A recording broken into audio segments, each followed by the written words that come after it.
जीवन की यदि पूछो, आपने इस जीवन में आप 70 और 75 के हो गए, जीवन की उपलब्धि बताओ, क्या कहेंगे?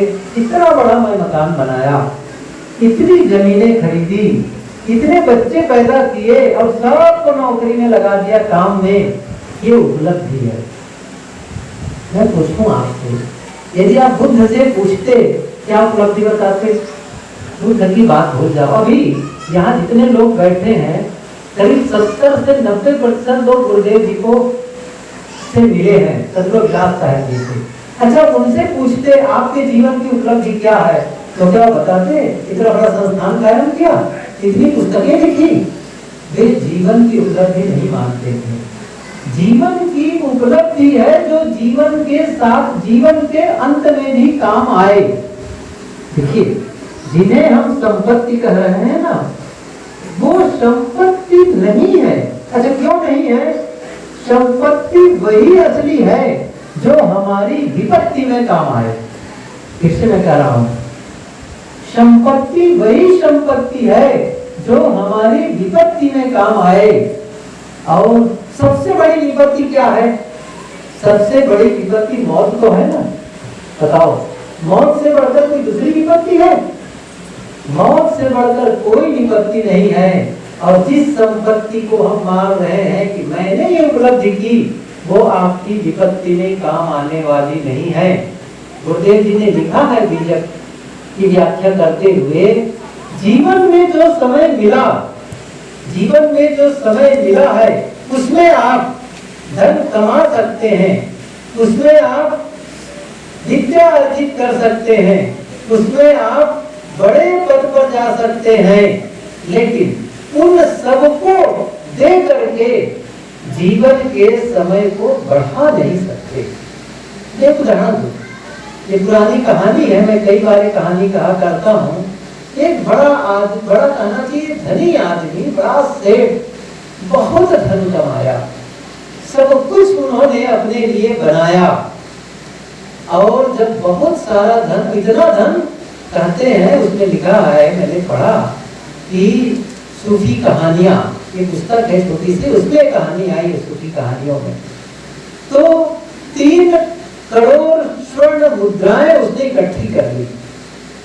3 करोड़ स्वर्ण मुद्रा आज भी बहुत है और तब भी बहुत है। फिर उसके मन में क्या हुआ? अब मैं कमाने का काम यही बंद करता हूँ। अब ये जो मैंने कमाया है ना 3 करोड़ स्वर्ण मुद्राएं, इसका मैं अब भोग करूं, इसका मैं आनंद लूं, इसका सुख पाऊं। और उसने कहा, निर्णय जैसे ही लिया, अब मैं कमाना बंद करता हूँ, ये 3 करोड़ स्वर्ण मुद्राएं हैं, इसका मैं उपयोग करूं। जैसे निर्णय लिया, बस तुरंत पीछे से उसके कंधे पर हाथ रखा किसी ने, बस वक्त हो गया है, चलो। अच्छा, लौट के देखा तो कौन? मौत खड़ी थी। हाँ, मौत खड़ी थी। उसने क्या कहा? देखो, अभी तो मैं धन कमा के फुर्सत पाया हूं और आप कह रहे हो कि चलो, नहीं, अभी मुझे कुछ दिन और जीना है, मुझे अवसर दो। मौत ने क्या कहा? नहीं, वक्त खत्म हो गया है, चलना है। और मौत ने शिकंजा कसना शुरू किया। अब परेशान हुआ। देखो, आपको कोई पुलिस आए, 1000 लाख रुपया देकर के हो सकते छुटकारा पा जाओ। अच्छा, मौत आया तो कैसे छुटकारा पाएंगे? कबीर साहब जी ने क्या कहा है? एक तो न्यून पांव करी बिनवे, विनती किए नहीं माने हो। पांव पढ़ो, विनती करो, वो मानने वाली नहीं है। तो आदमी ने इसी प्रकार से वो विनती तो की, लेकिन जब मौत नहीं मानती है और कहा कि अंत में उन्होंने कहा कि काम करो, ज्यादा नहीं, साल भर मुझे रहने दो, 1 वर्ष रहने दो, ताकि मैं जो धन कमाया हूं उसका आनंद ले सकूं। उसने कहा बिल्कुल नहीं, समय हो चुका है। और उसने कहा क्या करूं? तो उसने कहा साल भर ना सही, 6 महीना दे दो, और एक काम करते हैं, जो मैंने 3 करोड़ कमाया है ना, उसमें 1 करोड़ रुपया मैं दान कर दूं, आपको दे दूं, या आप जहां कहें मैं वहां चैरिटी कर दूं, दान कर दूं। मौत ने कहा बिल्कुल नहीं, आपको चलना है, टाइम हो चुका है। अब वो आदमी बहुत परेशान हुआ, सोचा कि ये तो गड़बड़ है, तो धन कमा के हुस्न पाया, मौत आ गई है सामने, अब क्या करूं? और उसने क्या किया? धन को बढ़ाया, जो देना था मौत को वो बढ़ाया। आप लोग अंदर आ सकते हैं, कुछ भी आ सकते हैं आप लोग। हाँ देखो पानी को जितना भी करना हो कर ले। अच्छा मैं बोलता रहूँ कि बंद कर दूँ? बोलो। अच्छा बारिश तो रुकेगी नहीं, हम लोग अपना सत्संग जारी रखते हैं। थोड़ी देर बोलूँगा, ज़्यादा नहीं, बस 10-8-9 मिनट है टाइम, ठीक है? तो मैं क्या कह रहा था, आप लोग सुन रहे हैं, उधर माताएं बैठी हैं आपस में बात कर रही हैं, शायद उनका ध्यान अलग है। आप लोग मेरी बातें सुन रही हैं? आप लोग सुनने को राजी होंगे तो बोलूंगा, नहीं तो बंद कर दूंगा, सही है? मैं क्या कह रहा था, एक कहानी कह रहा था। एक सेठ बहुत सारा धन कमाया और अंत में काम करना बंद करके दुनिया वो धन का जो आनंद है वो लेना चाहा। मौत आ गई और उसने क्या कहा, कितने स्वर्ण मुद्रा मैं दे दूं, मुझे कुछ दिन और रहने दो। ऐसा करता गया, धन बढ़ाता गया, समय कम करता चला गया। अंत में क्या कहा, 1 महीना दे दो, 3 करोड़ ले लो। और उसने कहा बिल्कुल नहीं। ऐसा करते करते 1 दिन का समय मांगा, 1 दिन का। मौत तब भी तैयार नहीं हुई। अंत में वो हार गया और क्या कहा, 1 घंटे का समय दो। तब भी नहीं मानती मौत। अंत में मौत ने, तब उस सेठ ने क्या कहा, एक काम करते हैं, 1 लाइन लिखने दो मुझे, एक संदेश लिखना है दुनिया वालों के लिए, एक दुनिया वालों के लिए एक संदेश लिखना है, उतना समय दे दो। मौत ने कहा लिख लो। उन्होंने क्या संदेश लिखा आप लोग जानना चाहेंगे? काम का तो है। उन्होंने एक संदेश लिखा कि जीवन के प्रत्येक क्षण के महत्व को समझो। मैं 3 करोड़ स्वर्ण मुद्रा देकर के भी अपने जीवन के 1 घंटे को लौटा नहीं रहा हूं। जीवन के प्रत्येक क्षण के महत्व को समझो। हम अपने जीवन को फालतू कामों में बर्बाद किए चलते हैं। यह नहीं है कि जीवन का अवसर मिला है, कमाने खाने के बाद जो भी समय मिले, जीवन गुजर के बाद जो भी समय मिले, उसे जीवन सुधार के लिए लगाएं।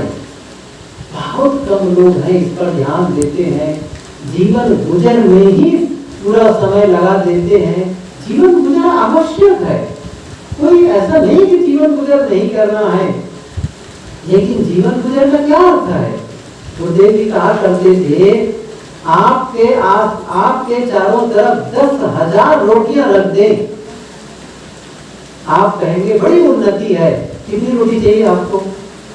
2 रोटी, 4 रोटी, अरे 10 रोटी चाहिए और 10,000 रखी है, तब अब आप उसको उन्नति मांगिए?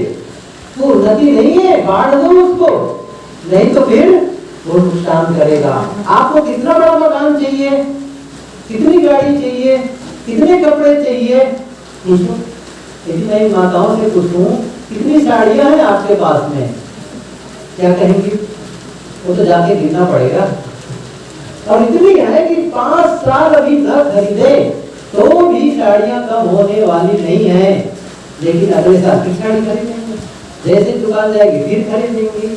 जीवन गुजर का क्या मतलब निकलता है? इसका कोई इति है, इसकी कोई सीमा है? जीवन गुजर का मतलब है हमारी न्यूनतम आवश्यकताओं की पूर्ति हो, फिर जो समय बचे उसको क्या करना है? जीवन सुधार। जीवन को सुंदर बनाने के लिए उपयोग करते चले जाएं, नहीं तो केवल जीवन गुजर करते करते हम अटक जाएंगे। गुरुदेव जी वो गोस्वामी तुलसीदास जी ने लिखा है, शाश्वत जन्म गयो। मतलब ये है कि एक आदमी बिस्तर बिछाता है, रात में शुरू करता है बिस्तर बिछाना, बिस्तर बिछाते बिछाते बिछाते सुबह हो जाती है, सोने का अवसर नहीं मिलता है। फिर अगले दिन बिस्तर बिछाता, अगली रात को बिस्तर बिछाता है, फिर सुबह हो जाती है, सोने का अवसर नहीं मिलता है। गुरुदेव जी ने लिखा है, व्यवस्था व्यवस्था व्यवस्था। उस व्यवस्था को आनंद लेने का समय है। जैसे उदाहरण दिया, 3 करोड़ स्वर्ण मुद्राएं, आनंद लेने का अवसर ही नहीं है। एक समय आएगा मौत आएगी और कहेगी चलो, तब कहेंगे रुक जाओ, अभी बड़ा काम बाकी है, एक दिन आने वाला है। मैं क्या कह रहा था, ना जन्म महत्वपूर्ण है, ना मृत्यु महत्वपूर्ण है, महत्वपूर्ण है जीवन। अब जीवन को हम सही ढंग से नहीं जी पा रहे हैं, उस जीवन में आनंद का अनुभव नहीं ले पा रहे हैं, उस जीवन में शांति का अनुभव नहीं ले पा रहे हैं, केवल दुख और अशांति, लड़ाई और झगड़ा, संघर्ष और क्लेश, या तो बीमारी का अनुभव करते हैं, या संघर्ष का अनुभव करते हैं, या फिर अशांति और तनाव का अनुभव करते हैं। यह सफल जीवन नहीं है। सफल जीवन तो तब है जब आप सुंदर स्वास्थ्य का अनुभव करें, परस्पर के रिश्तों में मधुरता का संबंध करें, एक दूसरे के प्रति प्रेम पूर्ण संबंध हो और मानसिक शांति का आप अनुभव करें। आप भीतर में अकेले और शांत होने का अनुभव करते हैं। सफल जीवन उनका है। हम जैसे कितने लोग हैं जो इस वक्त सफल जीवन जी रहे हैं, ये मेरे पूछने की जरूरत नहीं है। स्वयं आप आत्मविश्लेषण करें और इस आत्मविश्लेषण में जाने, क्या मैं इसी वक्त मौत आए तो क्या मेरा जीवन सफल मानूंगा? कब मानेंगे सफल जीवन को? या फिर आज से 10 दिन बाद आए, ये पता चले कि सप्ताह भर और जीना, या साल भर बाद। मैं कहता हूँ 70 साल में जो काम पूरा नहीं कर सके, क्या आप अगले 1 साल में पूरा कर पाएंगे? लक्षण तो नहीं दिखता है, क्योंकि योजना ही नहीं है अगले 1 साल में ठीक ठाक करने की।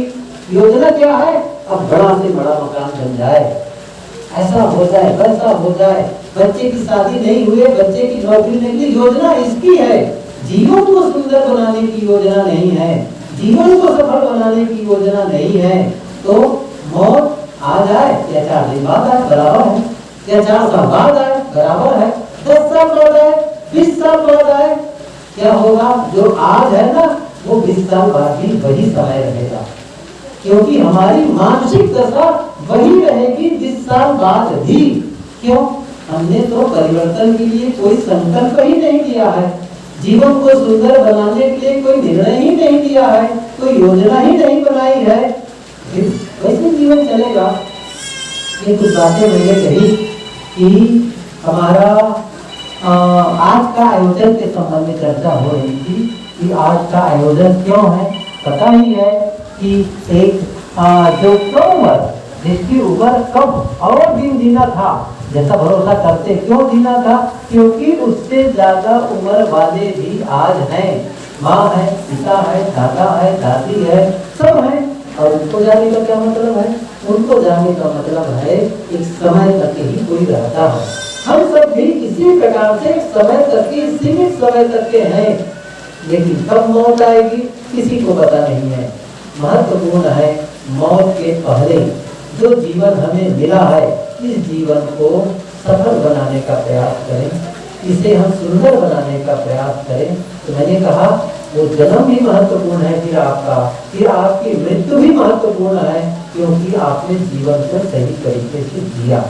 आज एक संदेश है, आज हम किसी की याद में बैठे हैं, किसी के पितर में हम बैठे कि आज उनको पितर में मिलाना है, पितर पक्ष में उनके नाम से याद कर रहे हैं, उनकी बातें कर रहे हैं, वो ऐसे थे वैसे थे, उनके शरीर ऐसा रहा, उनके बच्चे, सब कुछ। लेकिन एक दिन हमें भी याद किए जाएंगे, इसलिए इन बातों का ध्यान रखें। जीवन रहते रहते जीवन को अच्छा बनाने का प्रयास करें। आज अवसर है, लेकिन एक दिन हमें भी पितर में मिलाएंगे, सही है? हमें भी डोली में उठा करके ले जाएंगे, वो दिन आने ही वाला है। हमारे लिए भी कफन तैयार है। ऐसा तैयार है नहीं बताओ? कपड़ा भी, अच्छा मर जाएंगे, कपड़ा मिलने वाले नहीं, कफन भी। अच्छा उठाने वाले मिलेंगे नहीं मिलेंगे? अच्छा लकड़ी मिलेगी नहीं मिलेगी जलाने के लिए?